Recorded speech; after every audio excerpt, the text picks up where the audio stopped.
Hola, hola, hola, ¿cómo están? Hoy hablaremos sobre un tema muy interesante en biología, la evolución de los seres vivos.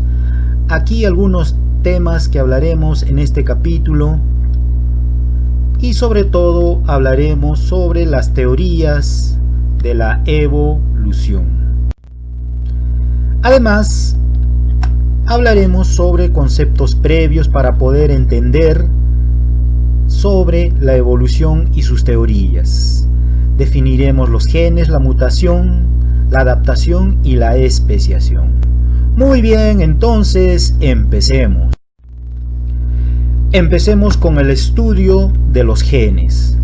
Los genes son biomoléculas que van a estar dentro de una célula, específicamente dentro del núcleo celular. En el núcleo va a haber organelos que se llaman los cromosomas, y el cromosoma va a contener el ADN de manera comprimida, cadenas y cadenas de ADN.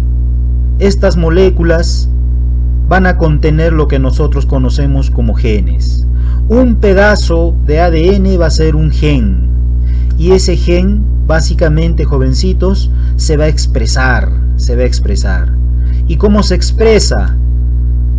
Mediante las características que nosotros observamos en una especie o en nosotros mismos. El color de los ojos es una expresión del ADN, de un gen.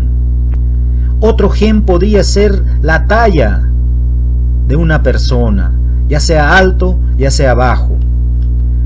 El tipo de cabello también es la expresión de algún gen que es distinto al anterior. Puede ser que aquí haya otro gen que va a ser ya la talla. Por acá va a ser otro gen que va a ser el tipo de cabello, ya sea rizado, ¿no? Como en este caso, o ya sea lacio, como algunas personas. Pero también los genes pueden darnos alguna enfermedad. Este gen de acá podría ser alguna enfermedad, algún tumor, ¿verdad? Que se puede heredar. Entonces, los genes son el almacén de la información genética.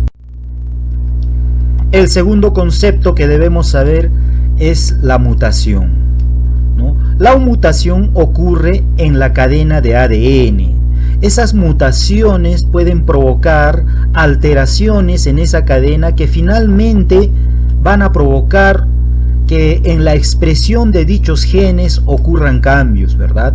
Si antes esta era su código genético, la expresión de ese código genético, posteriormente a la mutación va a haber alteraciones que pueden ser a nivel de la estructura, de la función, o tal vez provocar alteraciones mucho más notorias, ¿no? Como por ejemplo algunas alteraciones o enfermedades, en este caso el albinismo, ¿no? La pérdida de la coloración.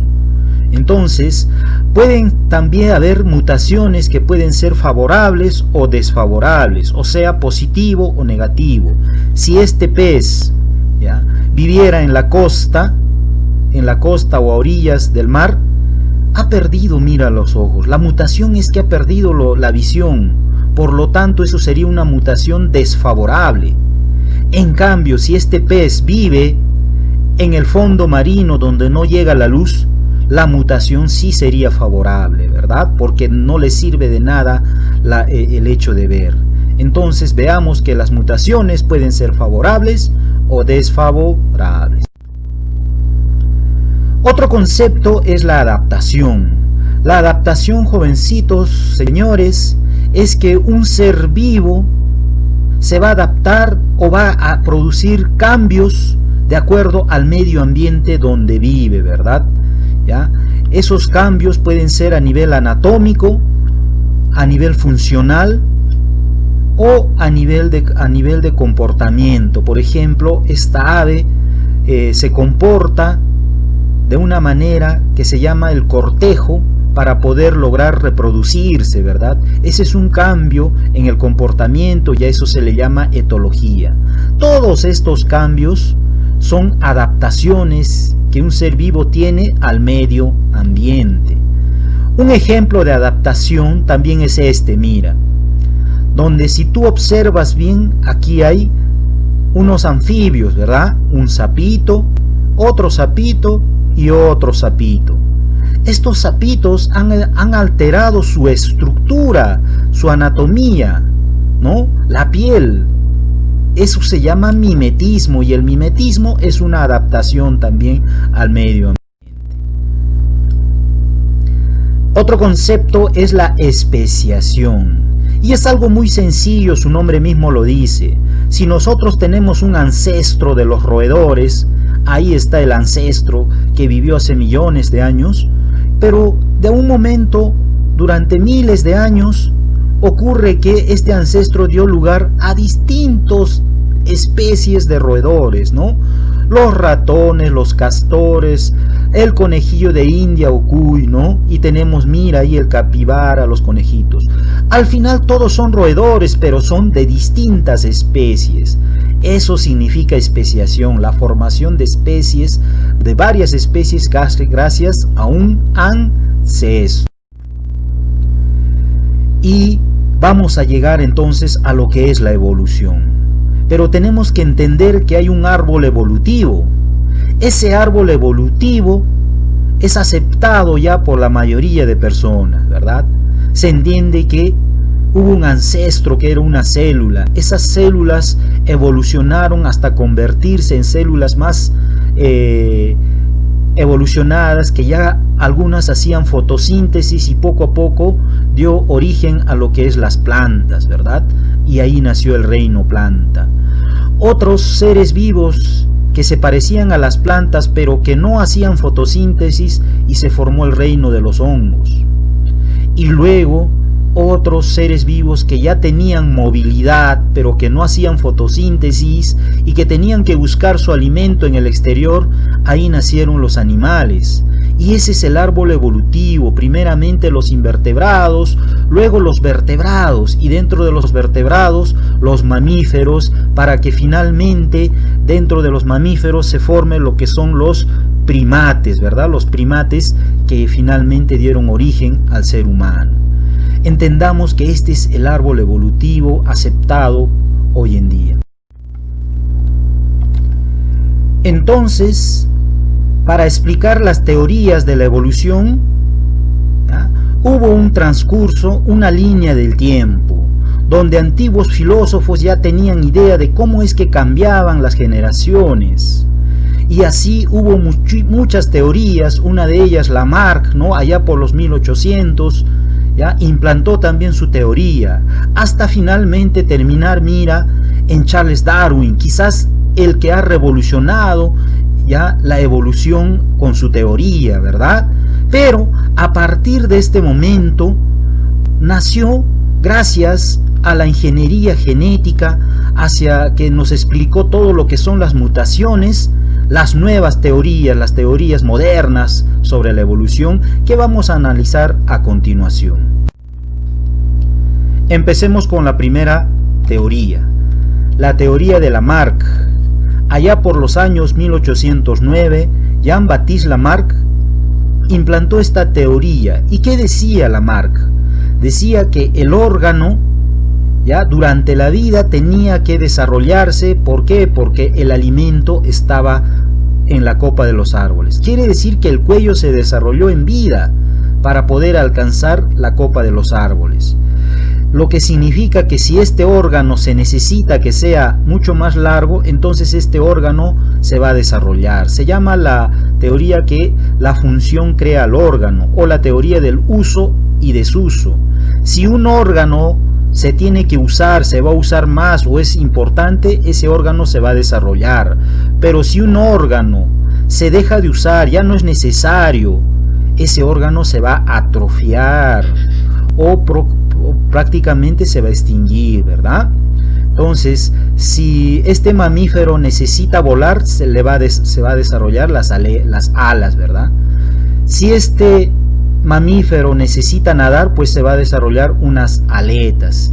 Y así él explicaba, ¿no?, su teoría. Pero además él decía que durante la vida, los caracteres que uno desarrolla, los caracteres que se adquieren, esos se van a heredar, ¿no? ¿no? Se llama la herencia de caracteres adquiridos.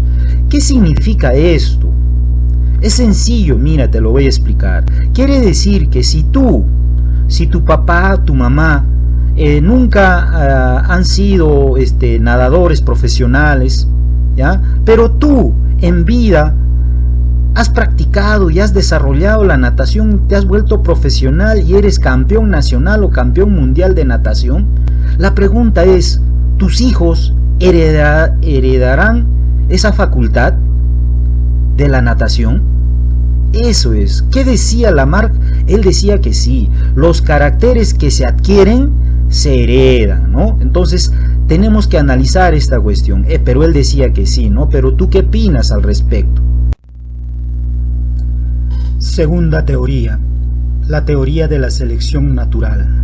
Quizás la teoría mejor conocida, la más hablada, la más discutida y la más revolucionaria sobre cómo han evolucionado ya las especies.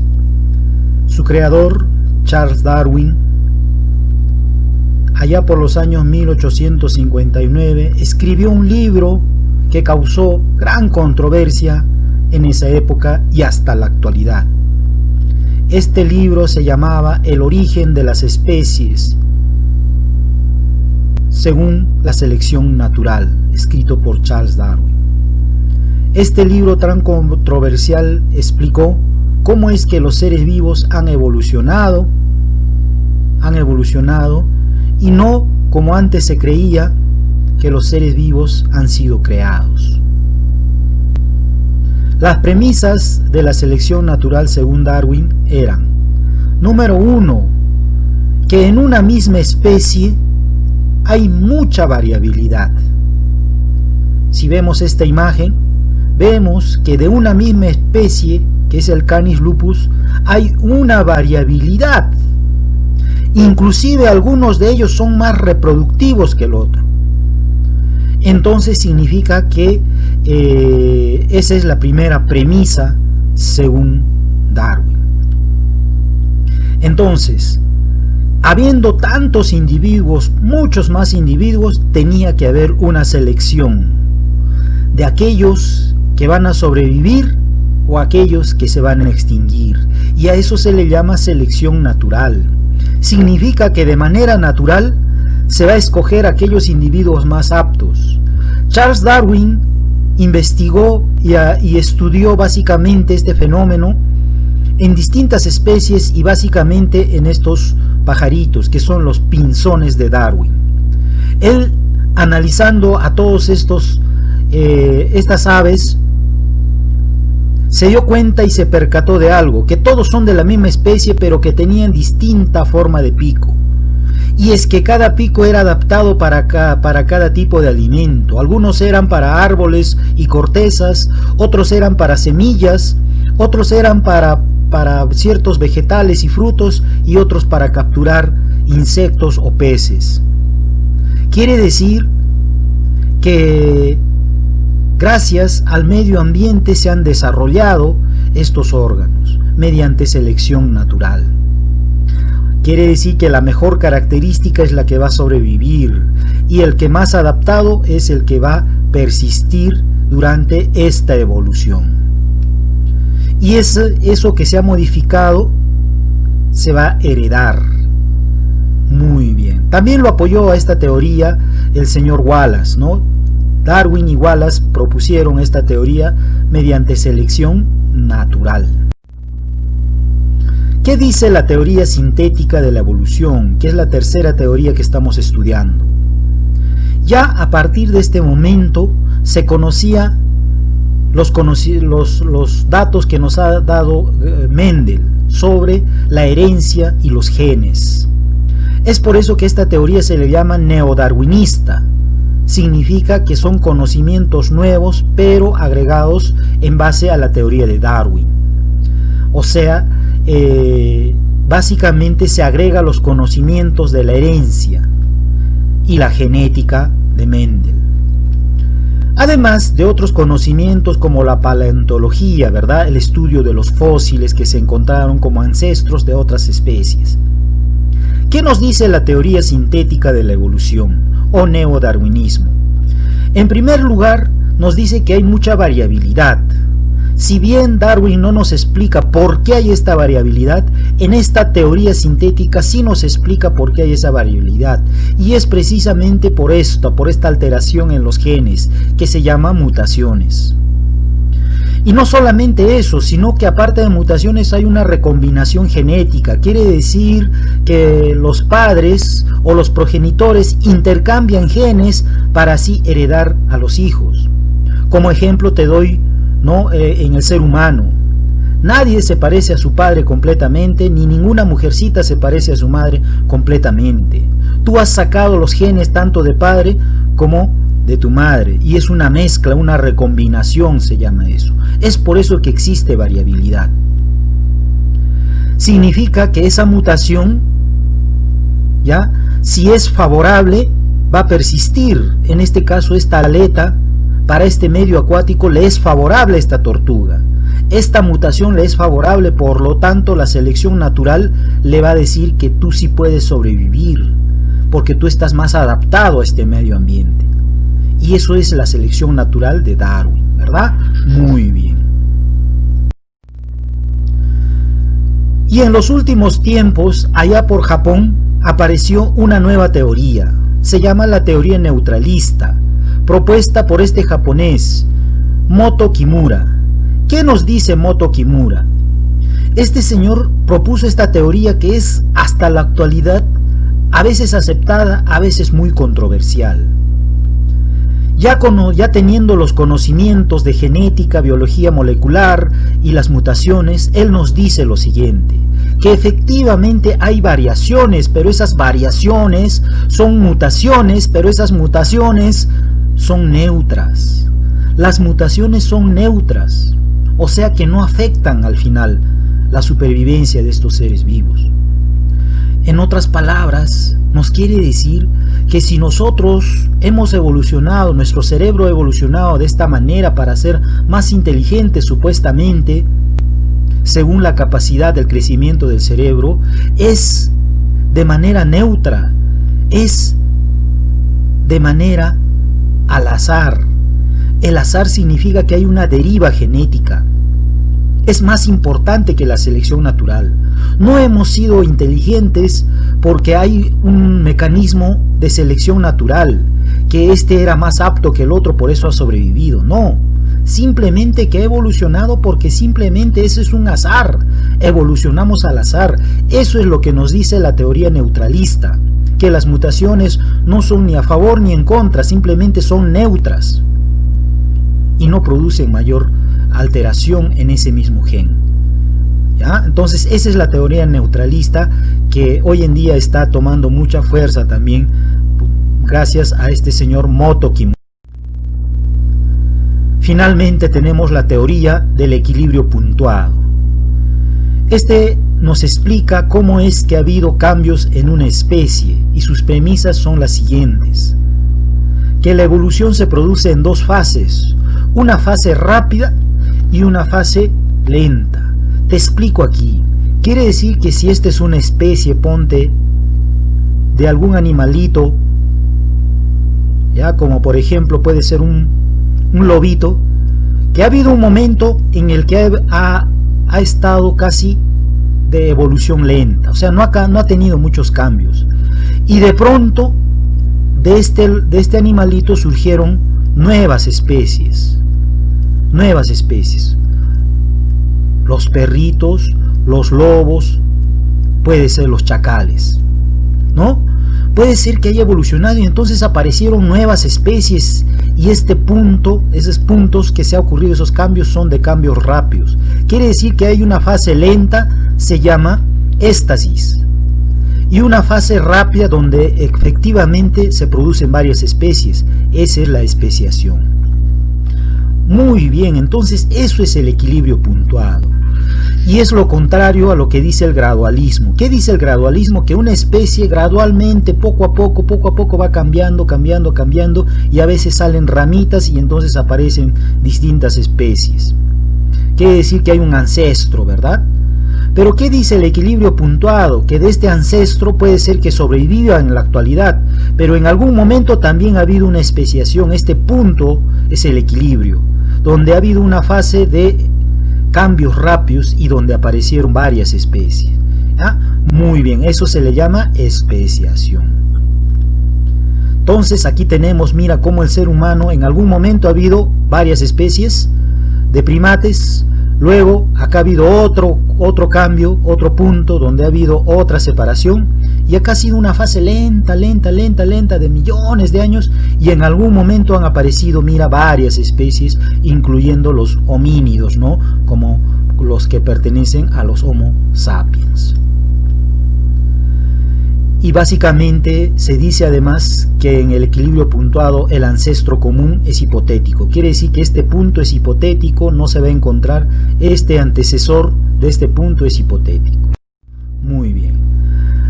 Finalmente, jovencitos, señores, damas y caballeros, vamos a hacer el resumen. Habíamos hablado de la teoría de Lamarck, la teoría de Darwin, la teoría sintética, el neutralismo y el equilibrio puntuado. Veamos entonces ahora cómo se les conoce a estas teorías. A la teoría de Lamarck también se le conoce como el transformismo, a la teoría de Darwin como selección natural, a la teoría sintética como neodarwinismo, al neutralismo, ¿te acuerdas? Que es al azar, simplemente hay una deriva genética, y al equilibrio puntuado se produce lento y rápido, eso significa que hay saltos, ¿ya? Muy bien. Alguna característica de la teoría de Lamarck nos habla del uso y del desuso. ¿Qué significa? Que aquel órgano que se usa es el que se va a desarrollar y evolucionar, y órgano que no se usa simplemente va a involucionar. Además nos habla de la herencia de caracteres adquiridos. Significa que si un carácter se adquiere durante la vida, eso se va a heredar, y eso últimamente ya no es aceptado, ¿verdad? Darwin, ¿qué nos dice? Que hay mucha variabilidad y algunos son más reproductivos que otros. Y entonces, como hay mucha variabilidad, la naturaleza es la que selecciona al más apto y va a sobrevivir aquel mejor adaptado a ese medio ambiente. ¿Qué nos dice la teoría sintética? Que nos dice además que hay variabilidad. Y como apoya la teoría de la selección natural, nos explica por qué existe esta variabilidad gracias a las mutaciones y gracias a la recombinación genética, y todo por selección natural. El neutralismo de este japonés nos dice que las mutaciones son neutras. Además nos dice que la deriva genética es la más importante, es más importante que la selección natural. Existe, o sea, un azar, evolucionamos al azar, eso nos dice el neutralismo. Y la teoría del equilibrio puntuado nos dice que para formar las especies hay una fase lenta y hay una fase rápida. La fase lenta se llama éstasis y la fase rápida especiación, donde se van a formar muchas de las especies que hoy conocemos. Y una preguntita para terminar el tema. Según la imagen, pon pausa y dime a cuál de las tres alternativas corresponde la imagen señalada. Muy bien, vamos a responder entonces. Si tú observas aquí en la primera parte, vemos que hay varios individuos de distintas características, unos con cuello largo, con cuello pequeñito. Y aquí vemos que los que son de cuello pequeñito han muerto, han fallecido, y han sobrevivido aquellos que tenían el cuello largo porque alcanzaban el alimento. Significa que acá ha habido una selección dentro de esa variabilidad que había. ¿Y quién nos dice que donde hay variabilidad se selecciona? Pues la teoría de la selección natural. Muy bien, la respuesta es la B. Muchas gracias, angelitos, eso es todo.